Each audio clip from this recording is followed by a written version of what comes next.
Lei nº 8.245, de 18 de outubro de 1991. Dispõe sobre as locações dos imóveis urbanos e os procedimentos a elas pertinentes. O Presidente da República faço saber que o Congresso Nacional decreta e eu sanciono a seguinte lei. Título 1º. Da locação. Capítulo 1º. Disposições gerais. Seção 1º. Da locação em geral. Artigo 1º. A locação de imóvel urbano regula-se pelo disposto nesta lei. Parágrafo único. Continuam regulados pelo Código Civil e pelas leis especiais. A. As locações. 1. De imóveis de propriedade da União, dos Estados e dos municípios, de suas autarquias e fundações públicas. 2. De vagas autônomas de garagem ou de espaços para estacionamento de veículos. 3. De espaços destinados à publicidade. 4. Em apart, hotéis, residência ou equiparados, assim considerados aqueles que prestam serviços regulares a seus usuários e como tais sejam autorizados a funcionar.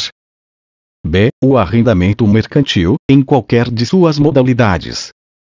Artigo 2º. Havendo mais de um locador ou mais de um locatário, entende-se que são solidários se o contrário não se estipulou. Parágrafo único. Os ocupantes de habitações coletivas multifamiliares presumem-se locatários ou sublocatários. Artigo 3º. O contrato de locação pode ser ajustado por qualquer prazo, dependendo de vênia conjugal, se igual ou superior a 10 anos. Parágrafo único.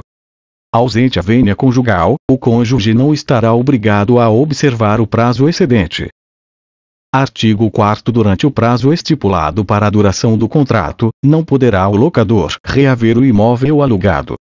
Com exceção ao que estipula o parágrafo 2º do artigo 54-A, o locatário, todavia, poderá devolvê-lo, pagando a multa pactuada, proporcional ao período de cumprimento do contrato, ou, na sua falta, a que for judicialmente estipulada. Parágrafo único. O locatário ficará dispensado da multa se a devolução do imóvel decorrer de transferência, pelo seu empregador, privado ou público, para prestar serviços em localidades diversas daquela do início do contrato, e se notificar, por escrito, o locador com prazo de, no mínimo, 30 dias de antecedência.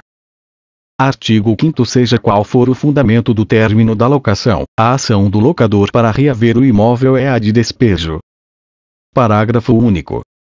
O disposto neste artigo não se aplica se a locação termina em decorrência de desapropriação, com a emissão do expropriante na posse do imóvel. Artigo 6º. O locatário poderá denunciar a locação por prazo indeterminado mediante aviso por escrito ao locador, com antecedência mínima de 30 dias. Parágrafo único. Na ausência do aviso, o locador poderá exigir quantia correspondente a 1 mês de aluguel e encargos, vigentes quando da resilição. Artigo 7º. Nos casos de extinção de usufruto ou de fideicomisso, a locação celebrada pelo usufrutuário ou fiduciário poderá ser denunciada, com o prazo de 30 dias para a desocupação, salvo se tiver havido aquiescência escrita do proprietário ou do fideicomissário, ou se a propriedade estiver consolidada em mãos do usufrutuário ou do fiduciário. Parágrafo único. A denúncia deverá ser exercitada no prazo de 90 dias contados da extinção do fideicomisso ou da verbação da extinção do usufruto, presumindo-se, após esse prazo, a concordância na manutenção da locação. Artigo 8º. Se o imóvel for alienado durante a locação, o adquirente poderá denunciar o contrato, com o prazo de 90 dias para a desocupação, salvo se a locação for por tempo determinado e o contrato contiver cláusula de vigência em caso de alienação e estiver averbado junto à matrícula do imóvel. Parágrafo 1º. Idêntico direito terá o promissário comprador e o promissário cessionário, em caráter irrevogável, com emissão na posse do imóvel e título registrado junto à matrícula do mesmo. Parágrafo 2º. A denúncia deverá ser exercitada no prazo de 90 dias contados do registro da venda ou do compromisso, presumindo-se, após esse prazo, a concordância na manutenção da locação. Artigo 9º. A locação também poderá ser desfeita. Inciso 1º. Por mútuo acordo. Inciso 2º, em decorrência da prática de infração legal ou contratual. Inciso 3º, em decorrência da falta de pagamento do aluguel e demais encargos. Inciso 4º, para a realização de reparações urgentes determinadas pelo poder público, que não possam ser normalmente executadas com a permanência do locatário no imóvel ou, podendo, ele se recuse a consenti-las. Artigo 10. Morrendo o locador, a locação transmite-se aos herdeiros. Artigo 11. Morrendo o locatário, ficarão sub-rogados nos seus direitos e obrigações. Inciso 1º, nas locações com finalidade residencial, o cônjuge sobrevivente ou o companheiro, sucessivamente, os herdeiros necessários e as pessoas que viviam na dependência econômica do de cujos, desde que residentes no imóvel. Inciso 2º, nas locações com finalidade não residencial, o espólio, se for o caso, seu sucessor no negócio. Artigo 12. Em casos de separação de fato, separação judicial, divórcio ou dissolução da união estável, a locação residencial prosseguirá automaticamente com o cônjuge ou companheiro que permanecer no imóvel. Parágrafo 1º. Nas hipóteses previstas neste artigo e no artigo 11, a subrogação será comunicada por escrito ao locador e ao fiador, se esta for a modalidade de garantia locatícia. Parágrafo 2º. O fiador poderá exonerar-se das suas responsabilidades no prazo de 30 dias contado do recebimento da comunicação oferecida pelo subrogado, ficando responsável pelos efeitos da fiança durante 120 dias após a notificação ao locador. Artigo 13. A cessão da locação, a sublocação e o empréstimo do imóvel, total ou parcialmente, dependem do consentimento prévio e escrito do locador. Parágrafo 1º. Não se presume o consentimento pela simples demora do locador em manifestar formalmente a sua oposição. Parágrafo 2º. Desde que notificado por escrito pelo locatário, de ocorrência de uma das hipóteses deste artigo, o locador terá o prazo de 30 dias para manifestar formalmente a sua oposição. Parágrafo 3º. Vetado. Seção 2ª. Das sublocações. Artigo 14. Aplicam-se às sublocações, no que couber, as disposições relativas às locações. Artigo 15. Rescindida o fim da locação, qualquer que seja sua causa, resolvem-se as sublocações, assegurado o direito de indenização do sublocatário contra o sublocador. Artigo 16. O sublocatário responde subsidiariamente ao locador pela importância que dever ao sublocador, quando este for demandado, ainda, pelos aluguéis que se vencerem durante a lide. Seção 3ª. Do aluguel. Artigo 17. É livre a convenção do aluguel, vedada a sua estipulação em moeda estrangeira e a sua vinculação à variação cambial ou ao salário mínimo. Parágrafo único. Nas locações residenciais serão observadas os critérios de reajustes previstos na legislação específica. Artigo 18. É lícito às partes fixar, de comum acordo, novo valor para o aluguel, bem como inserir ou modificar cláusula de reajuste. Artigo 19. Não havendo acordo, o locador ou locatário, após 3 anos de vigência do contrato ou do acordo anteriormente realizado, poderão pedir revisão judicial do aluguel, a fim de ajustá-lo ao preço de mercado. Artigo 20. Salvo as hipóteses do artigo 42 e da locação para a temporada, o locador não poderá exigir o pagamento antecipado do aluguel. Artigo 21. O aluguel da sublocação não poderá exceder o da locação. Nas habitações coletivas multifamiliares, a soma dos aluguéis não poderá ser superior ao dobro do valor da locação. Parágrafo único. O descumprimento deste artigo autoriza o sublocatário a reduzir o aluguel até os limites nele estabelecidos. Seção 4ª. Dos deveres do locador e do locatário. Artigo 22. O locador é obrigado a: Inciso 1º, entregar ao locatário o imóvel alugado em estado de servir ao uso a que se destina. Inciso 2º, garantir, durante o tempo da locação, o uso pacífico do imóvel locado. Inciso 3º, manter, durante a locação, a forma e o destino do imóvel. Inciso 4. Responder pelos vícios ou defeitos anteriores à locação. 5º. Fornecer ao locatário, caso este solicite, descrição minuciosa do estado do imóvel, quando de sua entrega, com expressa referência aos eventuais defeitos existentes. 6º. Fornecer ao locatário recibo discriminado das importâncias por este pagas, vedada a quitação genérica. 7º. Pagar as taxas de administração imobiliária, se houver, e de intermediações, nestas compreendidas as despesas necessárias à aferição da idoneidade do pretendente ou de seu fiador. Inciso 8º. Pagar os impostos e taxas, e ainda o prêmio de seguro complementar contra fogo, que incidam ou venham a incidir sobre o imóvel, salvo disposição expressa em contrário no contrato. 9º. Exibir ao locatário, quando solicitado, os comprovantes relativos às parcelas que estejam sendo exigidas. Inciso 10. Pagar as despesas extraordinárias de condomínio. Parágrafo único.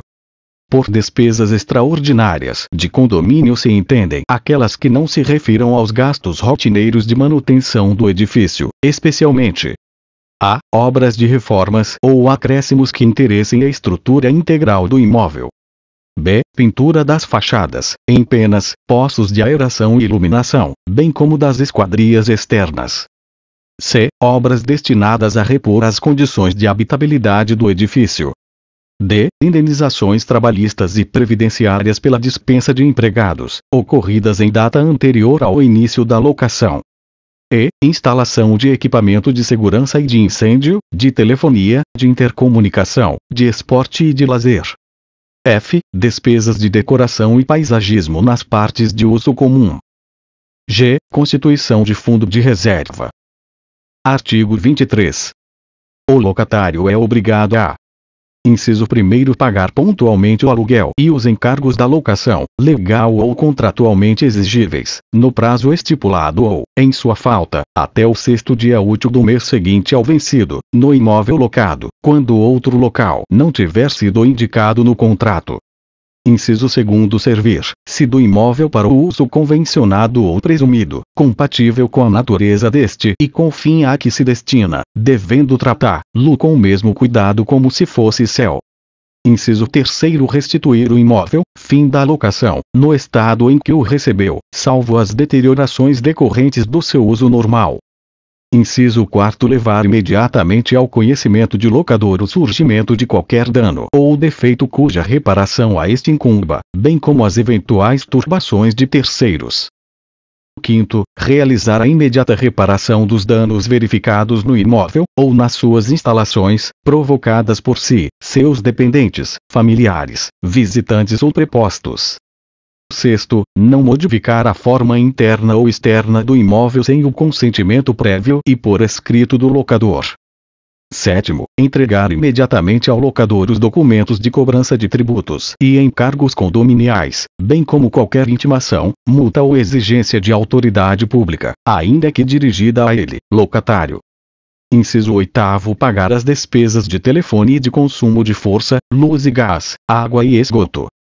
9º. Permitir a vistoria do imóvel pelo locador ou por seu mandatário, mediante combinação prévia de dia e hora, bem como admitir que seja o mesmo visitado e examinado por terceiros, na hipótese prevista no artigo 27. Inciso 10. Cumprir integralmente a convenção de condomínio e os regulamentos internos. Inciso 11. Pagar o prêmio do seguro de fiança. 12. Pagar as despesas ordinárias de condomínio. Parágrafo 1º. Por despesas ordinárias de condomínio se entendem as necessárias à administração respectiva, especialmente a. Salários, encargos trabalhistas, contribuições previdenciárias e sociais dos empregados do condomínio. B. Consumo de água e esgoto, gás, luz e força das áreas de uso comum. C. Limpeza, conservação e pintura das instalações e dependências de uso comum. D. Manutenção e conservação das instalações e equipamentos hidráulicos, elétricos, mecânicos e de segurança, de uso comum. E. Manutenção e conservação das instalações e equipamentos de uso comum destinados à prática de esportes e lazer. F. Manutenção e conservação de elevadores, porteiro eletrônico e antenas coletivas. g. Pequenos reparos nas dependências e instalações elétricas e hidráulicas de uso comum. H. Rateios de saldo devedor, salvo se referentes a período anterior ao início da locação.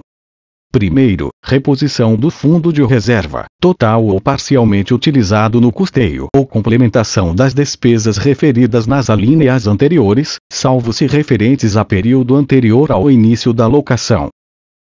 Parágrafo 2º. O locatário fica obrigado ao pagamento das despesas referidas no parágrafo anterior, desde que comprovadas a previsão orçamentária e o rateio mensal, podendo exigir a qualquer tempo a comprovação das mesmas. Parágrafo 3º. No edifício constituído por unidades imobiliárias autônomas, de propriedade da mesma pessoa, os locatários ficam obrigados ao pagamento das despesas referidas no parágrafo 1º deste artigo, desde que comprovadas. Artigo 24. Nos imóveis utilizados como habitação coletiva multifamiliar, os locatários ou sublocatários poderão depositar judicialmente o aluguel e encargo se a construção for considerada em condições precárias pelo poder público. Parágrafo 1º. O levantamento dos depósitos somente será deferido com a comunicação, pela autoridade pública, da regularização do imóvel. Parágrafo 2º. Os locatários ou sublocatários que deixarem o imóvel estarão desobrigados do aluguel durante a execução das obras necessárias à regularização. Parágrafo 3º. Os depósitos efetuados em juízo pelos locatários e sublocatários poderão ser levantados, mediante ordem judicial, para a realização das obras ou serviços necessários à regularização do imóvel. Artigo 25. Atribuída ao locatário a responsabilidade pelo pagamento dos tributos, encargos e despesas ordinárias de condomínio, o locador poderá cobrar tais verbas juntamente com o aluguel do mês a que se refiram. Parágrafo único.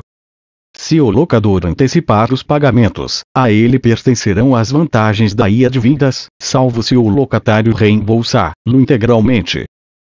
Artigo 26.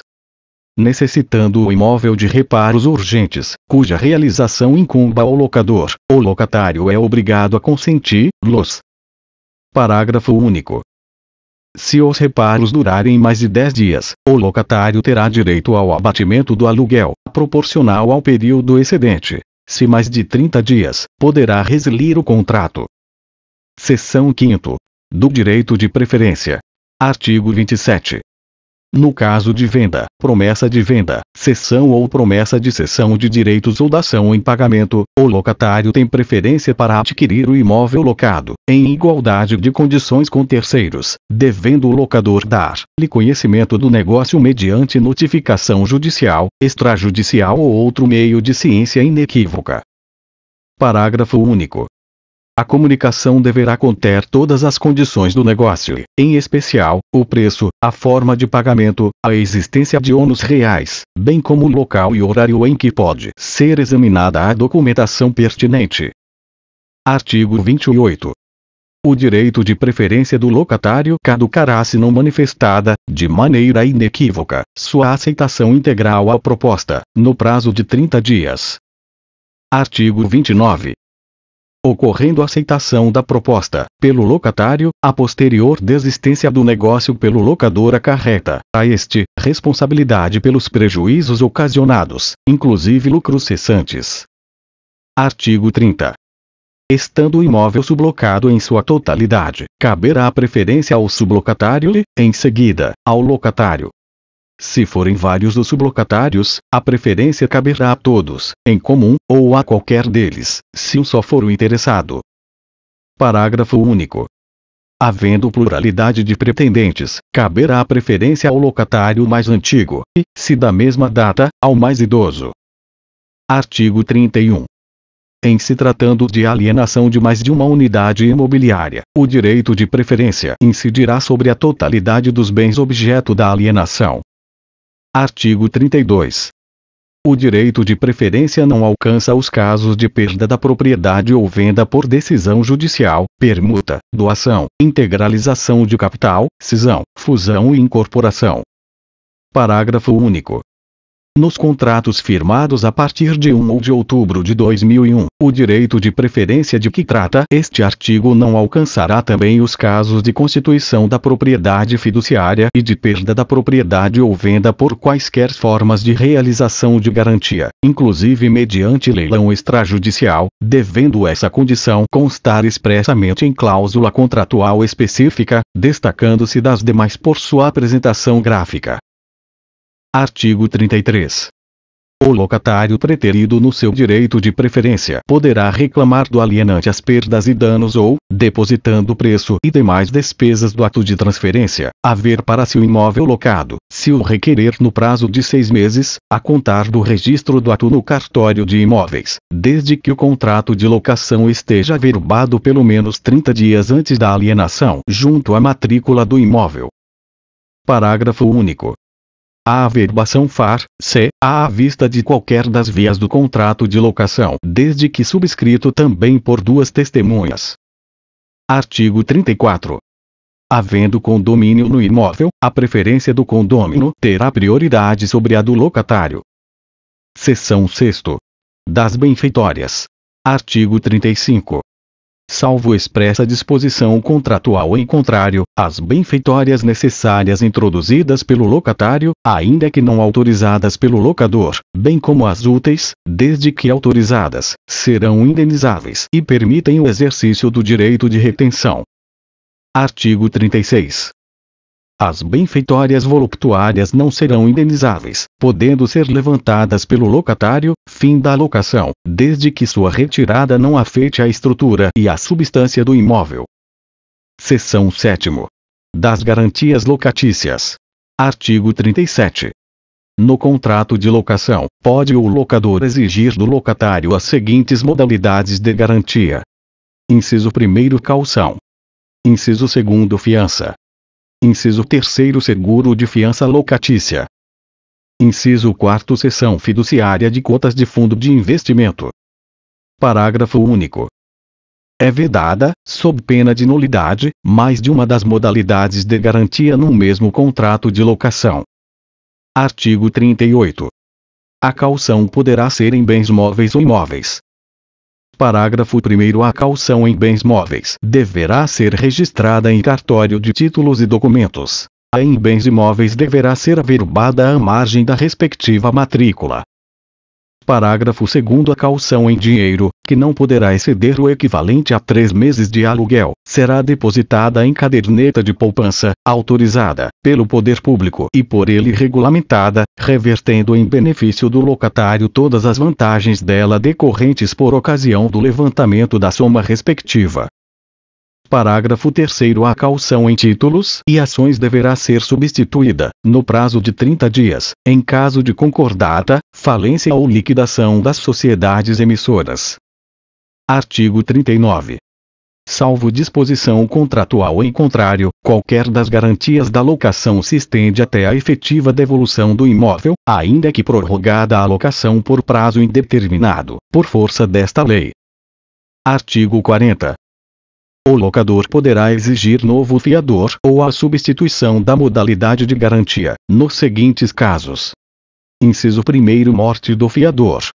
Inciso 2º. Ausência, interdição, recuperação judicial, falência ou insolvência do fiador, declaradas judicialmente.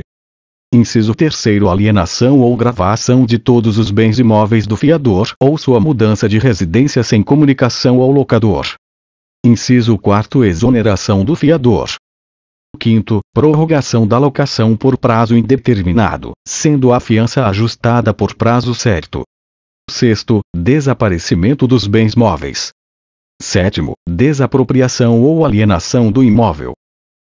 Inciso 8º. Exoneração de garantia constituída por cotas de fundo de investimento. 9º. Liquidação ou encerramento do fundo de investimento de que trata o inciso 4º do artigo 37 desta lei.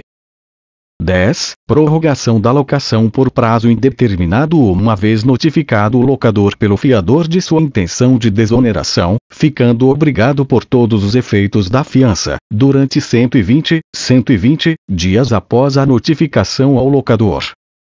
Parágrafo único. o locador poderá notificar o locatário para apresentar nova garantia locatícia no prazo de 30 dias, sob pena de desfazimento da locação. Artigo 41. O seguro de fiança locatícia abrangerá a totalidade das obrigações do locatário. Artigo 42. Não estando a locação garantida por qualquer das modalidades, o locador poderá exigir do locatário o pagamento do aluguel e encargos até o 6º dia útil do mês vencendo. Seção 8ª. Das penalidades criminais e civis. Artigo 43. Constitui contravenção penal, punível com prisão simples de 5 dias a 6 meses ou multa de 3 a 12 meses do valor do último aluguel atualizado, revertida em favor do locatário. Inciso 1º exigir, por motivo de locação ou sublocação, quantia ou valor além do aluguel e encargos permitidos. Inciso 2º exigir, por motivo de locação ou sublocação, mais de uma modalidade de garantia num mesmo contrato de locação. Inciso 3º cobrar antecipadamente o aluguel, salvo a hipótese do artigo 42 e da locação para a temporada. Artigo 44. Constitui crime de ação pública, punível com detenção de 3 meses a 1 ano, que poderá ser substituída pela prestação de serviços à comunidade. Inciso 1º recusar, se o locador ou sublocador, nas habitações coletivas multifamiliares, a fornecer recibo discriminado do aluguel e encargos. Inciso 2º deixar o retomante, dentro de 180 dias após a entrega do imóvel, no caso do inciso 3º do artigo 47, de usá-lo para o fim declarado ou, usando-o, não o fizer pelo prazo mínimo de 1 ano. Inciso 3º não iniciar o proprietário, promissário comprador ou promissário cessionário, nos casos do inciso 4º do artigo 9º, inciso 4º do artigo 47, inciso 1º do artigo 52 e inciso 2º do artigo 53, a demolição ou a reparação do imóvel, dentro de 60 dias contados de sua entrega. Inciso 4º executar o despejo com inobservância do disposto no parágrafo 2º do artigo 65. Parágrafo único. Ocorrendo qualquer das hipóteses previstas neste artigo, poderá o prejudicado reclamar, em processo próprio, multa equivalente a um mínimo de 12 e um máximo de 24 meses do valor do último aluguel atualizado ou do que esteja sendo cobrado do novo locatário, se realugado o imóvel. Seção 9ª. Das nulidades. Artigo 45. São nulas de pleno direito as cláusulas do contrato de locação que visem a elidir os objetivos da presente lei, notadamente as que proíbam a prorrogação prevista no artigo 47, ou que afastem o direito à renovação, na hipótese do artigo 51, ou que imponham obrigações pecuniárias para tanto. Capítulo 2º. Das disposições especiais. Seção 1ª. Da locação residencial. Artigo 46.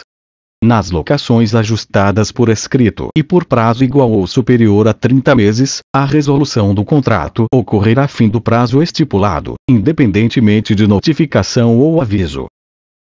Parágrafo 1º fim do prazo ajustado, se o locatário continuar na posse do imóvel alugado por mais de 30 dias sem oposição do locador, presumir-se a prorrogada a locação por prazo indeterminado, mantidas as demais cláusulas e condições do contrato. Parágrafo 2º ocorrendo a prorrogação, o locador poderá denunciar o contrato a qualquer tempo, concedido prazo de 30 dias para desocupação. Artigo 47. Quando ajustada verbalmente ou por escrito e como prazo inferior a 30 meses, fim do prazo estabelecido, a locação prorroga-se automaticamente, por prazo indeterminado, somente podendo ser retomado o imóvel. Inciso 1º nos casos do artigo 9º. Inciso 2º em decorrência de extinção do contrato de trabalho, se a ocupação do imóvel pelo locatário relacionada com seu emprego. Inciso 3º se for pedido para uso próprio, de seu cônjuge ou companheiro, ou para uso residencial de ascendente ou descendente que não disponha, assim como seu cônjuge ou companheiro, de imóvel residencial próprio. Inciso 4º se for pedido para demolição e edificação licenciada ou para a realização de obras aprovadas pelo poder público, que aumentem a área construída, em, no mínimo, 20% ou, se o imóvel for destinado à exploração de hotel ou pensão, em 50%. Quinto, se a vigência ininterrupta da locação ultrapassar 5 anos. Parágrafo 1º. Na hipótese do inciso 3º, a necessidade deverá ser judicialmente demonstrada, se a. o retomante, alegando necessidade de usar o imóvel, estiver ocupando, com a mesma finalidade, outro de sua propriedade situado nas mesma localidade ou, residindo ou utilizando o imóvel alheio, já tiver retomado o imóvel anteriormente. b. o ascendente ou descendente, beneficiário da retomada, residir em imóvel próprio. Parágrafo 2º. Nas hipóteses dos incisos 3º e 4º, o retomante deverá comprovar ser proprietário, promissário comprador ou promissário cessionário, em caráter irrevogável, com imissão na posse do imóvel e título registrado junto à matrícula do mesmo. Seção 2ª. Das locação para a temporada. Artigo 48.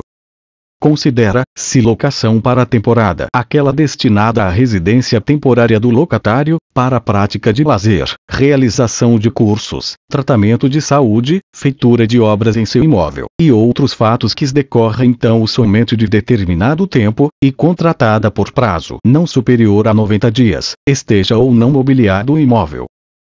Parágrafo único. No caso de alocação envolver imóvel mobiliado, constará do contrato, obrigatoriamente, a descrição dos móveis e utensílios que o guarnecem, bem como o estado em que se encontram. Artigo 49. O locador poderá receber de uma só vez e antecipadamente os aluguéis e encargos, bem como exigir qualquer das modalidades de garantia previstas no artigo 37 para atender às demais obrigações do contrato. Artigo 50. Fim do prazo ajustado. Se o locatário permanecer no imóvel sem oposição do locador por mais de 30 dias, presumir-se a prorrogada alocação por tempo indeterminado, não mais sendo exigível o pagamento antecipado do aluguel e dos encargos. Parágrafo único. Ocorrendo a prorrogação, o locador somente poderá denunciar o contrato após 30 meses de seu início ou nas hipóteses do artigo 47. Seção 3ª. Da locação não residencial. Artigo 51. Nas locações de imóveis destinados ao comércio, o locatário terá direito à renovação do contrato, por igual prazo, desde que, cumulativamente, inciso 1º, o contrato a renovar tenha sido celebrado por escrito e com prazo determinado. Inciso 2º, prazo mínimo do contrato a renovar, ou a soma dos prazos ininterruptos dos contratos escritos seja de 5 anos. Inciso 3º, o locatário esteja explorando seu comércio, no mesmo ramo, pelo prazo mínimo e ininterrupto de 3 anos. Parágrafo 1º. O direito assegurado neste artigo poderá ser exercido pelos cessionários ou sucessores da locação. No caso de sublocação total do imóvel, o direito à renovação somente poderá ser exercido pelo sublocatário. Parágrafo 2º. Quando o contrato autorizar que o locatário utilize o imóvel para as atividades de sociedade de que faça parte e que a esta passe a pertencer o fundo de comércio, o direito à renovação poderá ser exercido pelo locatário ou pela sociedade. Parágrafo 3º. Dissolvida a sociedade comercial por morte de um dos sócios, o sócio sobrevivente fica subrogado no direito à renovação, desde que continue no mesmo ramo. Parágrafo 4º. O direito à renovação do contrato estende-se às locações celebradas por indústrias e sociedades civis com fim lucrativo, regularmente constituídas, desde que ocorrentes os pressupostos previstos neste artigo. Parágrafo 5º. Do direito à renovação decai aquele que não propuser a ação no interregno de 1 ano, no máximo, até 6 meses, no mínimo, anteriores à data da finalização do prazo do contrato em vigor. Artigo 52. O locador não estará obrigado a renovar o contrato se: inciso 1º, por determinação do poder público, tiver que realizar no imóvel obras que importarem na sua radical transformação, ou para fazer modificações de tal natureza que aumente o valor do negócio ou da propriedade. Inciso 2º, o imóvel vier a ser utilizado por ele próprio ou para transferência de fundo de comércio existente há mais de 1 ano, sendo detentor da maioria do capital o locador, seu cônjuge, ascendente ou descendente. Parágrafo 1º. Na hipótese do inciso 2º, o imóvel não poderá ser destinado ao uso do mesmo ramo do locatário, salvo se a locação também envolvia o fundo de comércio, com as instalações e pertences. Parágrafo 2º. Nas locações de espaço em shopping centers, o locador não poderá recusar a renovação do contrato com fundamento no inciso 2º deste artigo.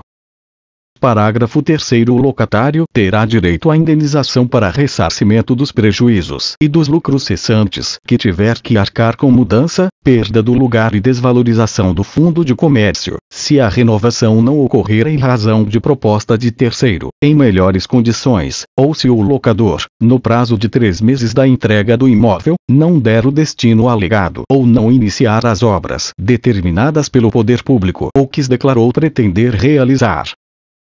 Artigo 53. Nas locações de imóveis utilizados por hospitais, unidades sanitárias oficiais, asilos, estabelecimentos de saúde e de ensino autorizados e fiscalizados pelo poder público, bem como por entidades religiosas devidamente registradas, o contrato somente poderá ser rescindido.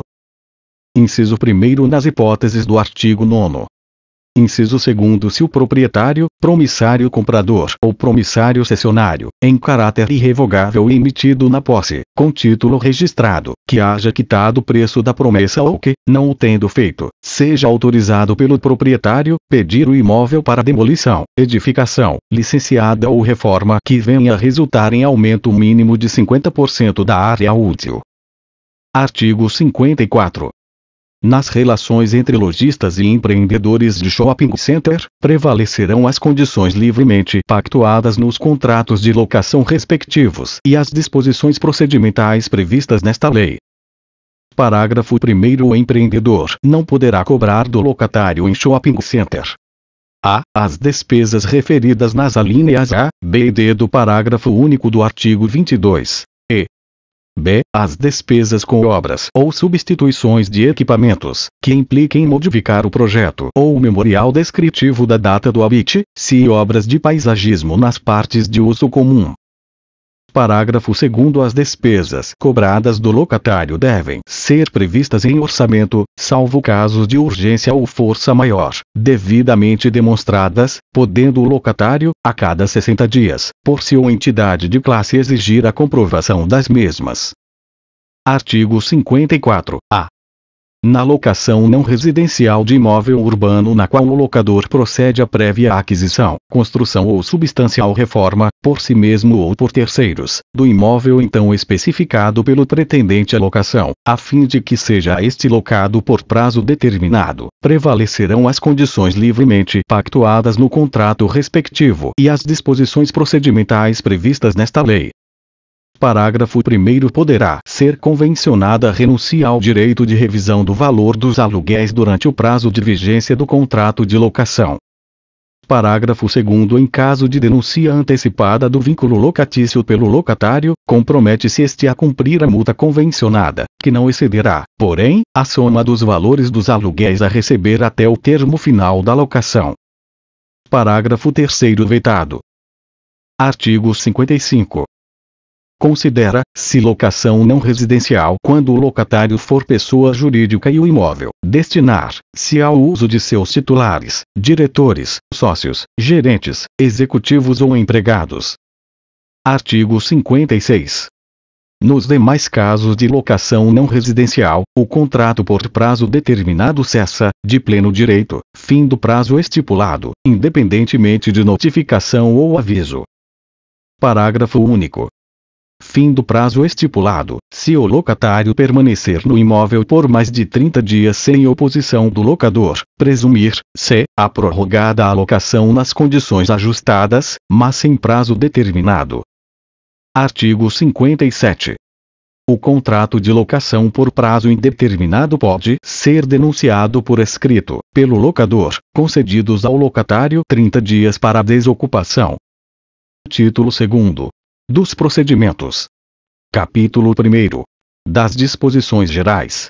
Artigo 58. ressalvados os casos previstos no parágrafo único do artigo 1º, nas ações de despejo, consignação em pagamento de aluguel e acessório da locação, revisionais de aluguel e renovatórias de locação, observar, c. ao seguinte. Inciso 1º. Os processos tramitam durante as férias forenses e não se suspendem pela superveniência delas. Inciso 2º. É competente para conhecer e julgar tais ações o fórum do lugar da situação do imóvel, salvo se outro houver sido eleito no contrato. Inciso 3º. O valor da causa corresponderá a 12 meses de aluguel, ou, na hipótese do inciso 2º do artigo 47, a 3 salários vigentes por ocasião do ajuizamento. Inciso 4º. Desde que autorizado no contrato, a citação, intimação ou notificação far-se-á mediante correspondência com aviso de recebimento, ou, tratando-se de pessoa jurídica ou firma individual, também mediante telex ou facsímile, ou, ainda, sendo necessário, pelas demais formas previstas no Código de Processo Civil. 5º. Os recursos interpostos contra as sentenças terão efeito somente devolutivo. Capítulo 2º. Das ações de despejo. Artigo 59. Com as modificações constantes deste capítulo, as ações de despejo terão o rito ordinário. Parágrafo 1º. Conceder-se a liminar para desocupação em 15 dias, independentemente da audiência da parte contrária e desde que prestada a caução no valor equivalente a 3 meses de aluguel, nas ações que tiverem por fundamento exclusivo. Inciso 1º. O descumprimento do mútuo acordo, artigo 9º, inciso 1º, celebrado por escrito e assinado pelas partes e por 2 testemunhas, no qual tenha sido ajustado prazo mínimo de 6 meses para desocupação, contado da assinatura do instrumento. Inciso 2º. Disposto no inciso 2º do artigo 47, havendo prova escrita da rescisão do contrato de trabalho ou sendo ela demonstrada em audiência prévia. Inciso 3º. O término do prazo da locação para a temporada, tendo sido proposta a ação de despejo em até 30 dias após o vencimento do contrato. Inciso 4º. A morte do locatário sem deixar sucessor legítimo na locação, de acordo com o referido no inciso 1º do artigo 11, permanecendo no imóvel pessoas não autorizadas por lei. 5º. A permanência do sublocatário no imóvel, extinta a locação, celebrada com o locatário. Inciso 6º. Disposto no inciso 4º do artigo 9, havendo a necessidade de se produzir reparações urgentes no imóvel, determinadas pelo poder público, que não possam ser normalmente executadas com a permanência do locatário, ou, podendo, ele se recuse a consenti-las. Inciso 7º. O término do prazo notificatório previsto no parágrafo único do artigo 40, sem apresentação de nova garantia apta a manter a segurança inaugural do contrato. 8º. O término do prazo da locação não residencial, tendo sido proposta a ação em até 30 dias do termo ou do cumprimento de notificação comunicando o intento de retomada. 9º. A falta de pagamento de aluguel e acessórios da locação no vencimento, estando o contrato desprovido de qualquer das garantias previstas no artigo 37, por não ter sido contratada ou em caso de extinção ou pedido de exoneração dela, independentemente de motivo. Parágrafo 2º. Qualquer que seja o fundamento da ação dar-se a ciência do pedido aos sublocatários, que poderão intervir no processo como assistentes. Parágrafo 3º. No caso do inciso 9 do parágrafo 1º deste artigo, poderá o locatário evitar a rescisão da locação e elidir a liminar de desocupação se, dentro dos 15 dias concedidos para a desocupação do imóvel e independentemente de cálculo, efetuar depósito judicial que contemple a totalidade dos valores devidos, na forma prevista no inciso 2º do artigo 62. Artigo 60. Nas ações de despejo fundadas no inciso 4º do artigo 9º, inciso 4º do artigo 47 e inciso 2º do artigo 53, a petição inicial deverá ser instruída com prova da propriedade do imóvel ou do compromisso registrado. Artigo 61. Nas ações fundadas no parágrafo 2º do artigo 46 e nos incisos 3º e 4º do artigo 47, se o locatário, no prazo da contestação, manifestar sua concordância com a desocupação do imóvel, o juiz acolherá o pedido fixando prazo de 6 meses para a desocupação, contados da citação, impondo ao vencido a responsabilidade pelas custas e honorários advocatícios de 20% sobre o valor dado à causa. Se a desocupação ocorrer dentro do prazo fixado, o réu ficará isento dessa responsabilidade. Caso contrário, será expedido o mandado de despejo. Artigo 62. Nas ações de despejo fundadas na falta de pagamento de aluguel e acessórios da locação, de aluguel provisório, de diferenças de aluguéis, ou somente de quaisquer dos acessórios da locação, observar-se-á o seguinte. Inciso 1º. O pedido de rescisão da locação poderá ser cumulado com o pedido de cobrança dos aluguéis e acessórios da locação. Nesta hipótese, citar-se-á o locatário para responder ao pedido de rescisão e o locatário e os fiadores para responderem ao pedido de cobrança, devendo ser apresentado, com a inicial, cálculo discriminado do valor do débito.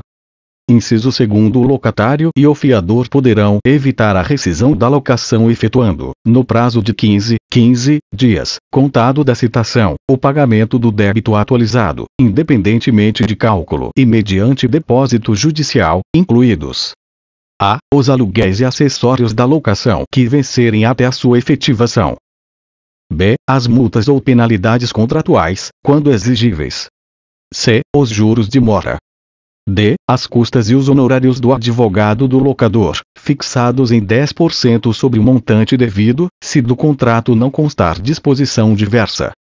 Inciso 3º. Efetuada a purga da mora, se o locador alegar que a oferta não é integral, justificando a diferença, o locatário poderá complementar o depósito no prazo de 10 dias, contado da intimação, que poderá ser dirigida ao locatário ou diretamente ao patrono deste, por carta ou publicação no órgão oficial, a requerimento de locador.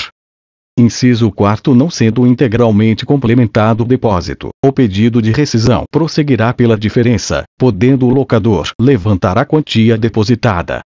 5º. Os aluguéis que forem vencendo até a sentença deverão ser depositados à disposição do juízo, nos respectivos vencimentos, podendo o locador levantá-los desde que incontroversos. 6º. Havendo cumulação dos pedidos de rescisão da locação e cobrança dos aluguéis, a execução desta pode ter início antes da desocupação do imóvel, caso ambos tenham sido acolhidos. Parágrafo único. Não se admitirá a emenda da mora se o locatário já houver utilizado essa faculdade nos 24 meses imediatamente anteriores à propositura da ação. Artigo 63. Julgada procedente a ação de despejo, o juiz determinará a expedição de mandado de despejo, que conterá o prazo de 30 dias para a desocupação voluntária, ressalvado o disposto nos parágrafos seguintes. Parágrafo 1º. O prazo será de 15 dias se a. Entre a citação e a sentença de primeira instância houverem decorrido mais de 4 meses, ou b. O despejo houver sido decretado com fundamento no artigo 9 ou no parágrafo 2º do artigo 46. Parágrafo 2º. Tratando-se de estabelecimento de ensino autorizado e fiscalizado pelo poder público, respeitado o prazo mínimo de 6 meses e o máximo de 1 ano, o juiz disporá de modo que a desocupação coincida com o período de férias escolares.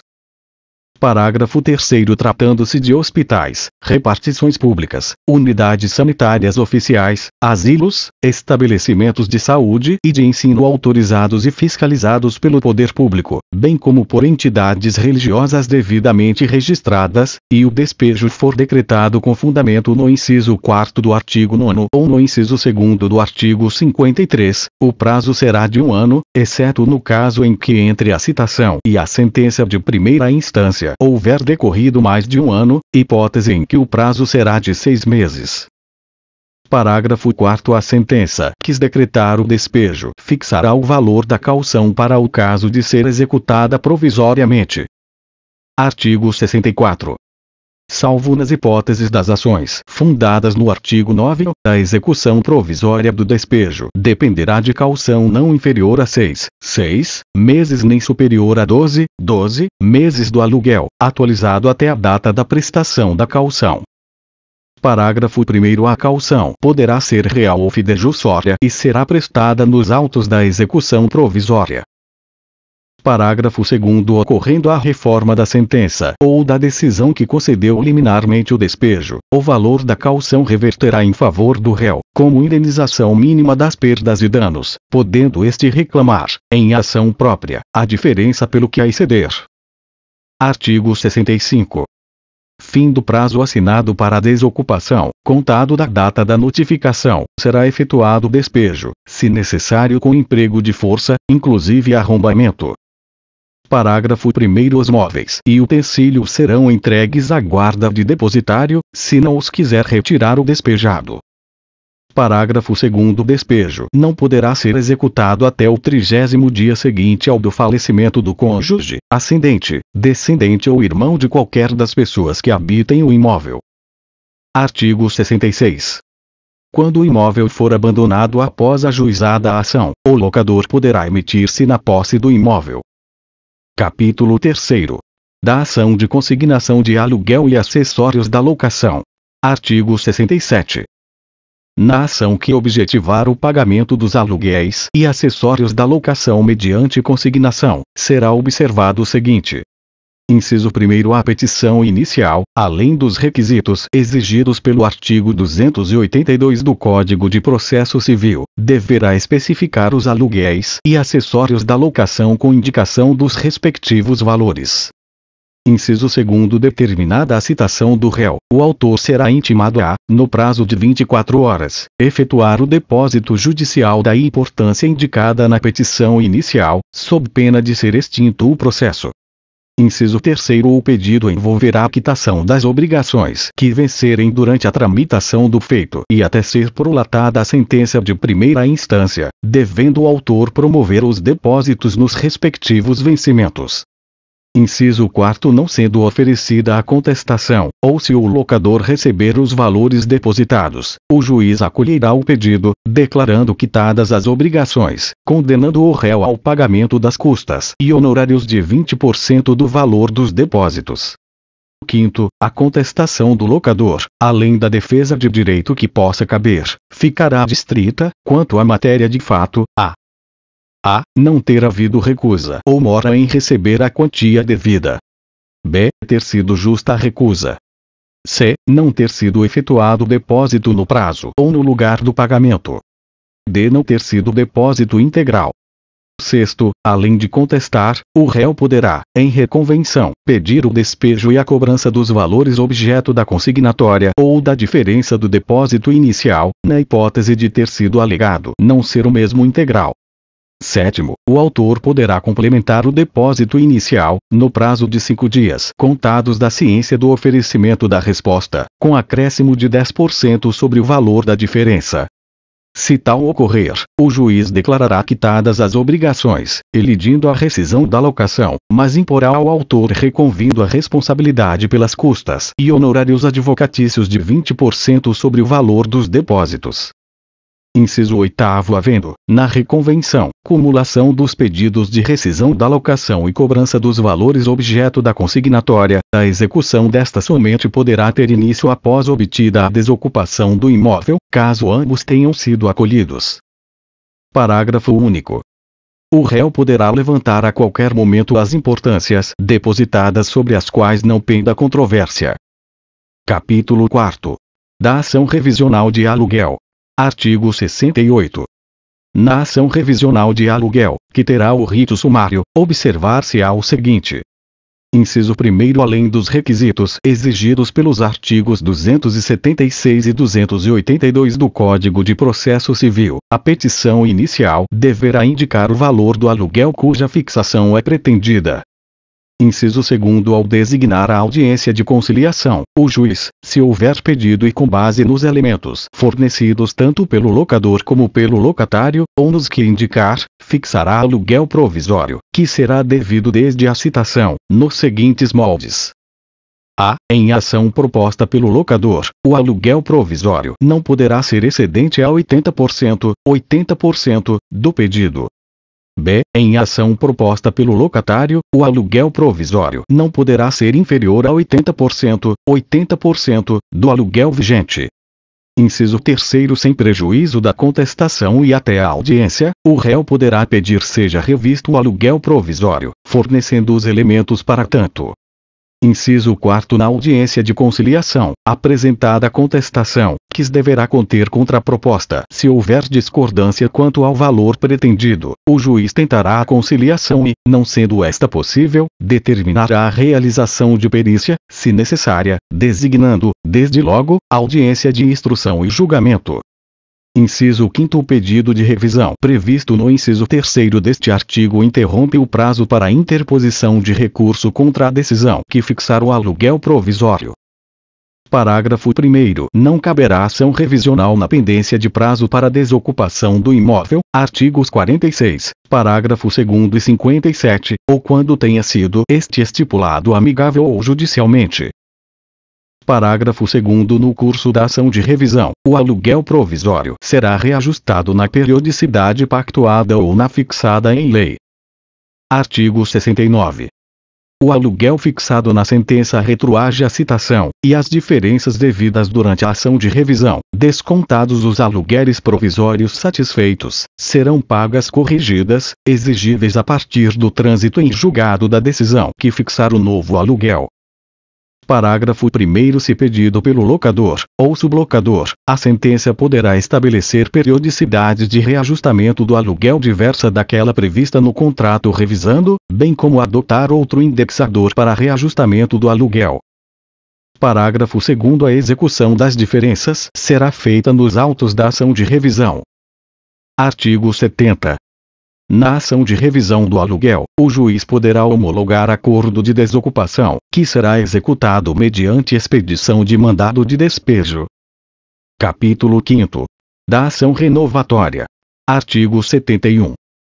Além dos demais requisitos exigidos no artigo 282 do Código de Processo Civil, a petição inicial da ação renovatória deverá ser instruída com: Inciso 1º. Prova do preenchimento dos requisitos dos incisos 1º, 2º e 3º do artigo 51. Inciso 2º. Prova do exato cumprimento do contrato em curso. Inciso 3º. Prova da quitação dos impostos e taxas que incidiram sobre o imóvel e cujo pagamento lhe incumbia. Inciso 4º. Indicação clara e precisa das condições oferecidas para a renovação da locação. Inciso 5º. Indicação do fiador quando houver no contrato a renovar e, quando não for o mesmo, com indicação do nome ou denominação completa, número de sua inscrição no Ministério da Fazenda, endereço e, tratando-se de pessoa natural, a nacionalidade, o estado civil, a profissão e o número da carteira de identidade, comprovando, desde logo, mesmo que não haja alteração do fiador, a atual idoneidade financeira. 6º. Prova de que o fiador do contrato ou que o substituir na renovação aceita os encargos da fiança, autorizado por seu cônjuge, se casado for. 7º. Prova, quando for o caso, de ser cessionário ou sucessor, em virtude de título oponível ao proprietário. Parágrafo único. Proposta a ação pelo sublocatário do imóvel ou de parte dele, serão citados o sublocador e o locador, como litisconsortes, salvo-se, em virtude de locação originária ou renovada, o sublocador dispuser de prazo que admita renovar a sublocação. Na primeira hipótese, procedente à ação, o proprietário ficará diretamente obrigado à renovação. Artigo 72. A contestação do locador, além da defesa de direito que possa caber, ficará distrita, quanto à matéria de fato, ao seguinte: Inciso 1º. Não preencher o autor os requisitos estabelecidos nesta lei. Inciso 2º. Não atender, à proposta do locatário, o valor locativo real do imóvel na época da renovação, excluída a valorização trazida por aquele ao ponto ou lugar. Inciso 3º. Ter proposta de terceiro para locação, em condições melhores. Inciso 4º. Não estar obrigado a renovar a locação. Incisos 1º e 2º do artigo 52. Parágrafo 1º. No caso do inciso 2º, o locador deverá apresentar, em contraproposta, as condições de locação que repute compatíveis com o valor locativo real e atual do imóvel. Parágrafo 2º. No caso do inciso 3º, o locador deverá juntar prova documental da proposta do terceiro, subscrita por este e por duas testemunhas, com clara indicação do ramo a ser explorado, que não poderá ser o mesmo de locatário. Nessa hipótese, o locatário poderá, em réplica, aceitar tais condições para obter a renovação pretendida. Parágrafo 3º. No caso do inciso 1º do artigo 52, a contestação deverá trazer prova da determinação do poder público ou relatório pormenorizado das obras a serem realizadas e da estimativa de valorização que sofrerá o imóvel, assinado por engenheiro devidamente habilitado. Parágrafo 4º. Na contestação, o locador, ou sublocador, poderá pedir, ainda, a fixação de aluguel provisório, para vigorar a partir do primeiro mês do prazo do contrato a ser renovado, não excedente a 80% do pedido, desde que apresentados elementos hábeis para aferição do justo valor do aluguel. Parágrafo 5º. Se pedido pelo locador, ou sublocador, a sentença poderá estabelecer periodicidades de reajustamento do aluguel diversa daquela prevista no contrato renovando, bem como adotar outro indexador para reajustamento do aluguel. Artigo 73. Renovada a locação, as diferenças dos aluguéis vencidos serão executadas nos próprios autos da ação e pagas de uma só vez. Artigo 74. Não sendo renovada a locação, o juiz determinará a expedição de mandado de despejo, que conterá o prazo de 30 dias para a desocupação voluntária, se houver pedido na contestação. Parágrafo 1º vetado. Parágrafo 2º vetado. Parágrafo 3º vetado. Artigo 75.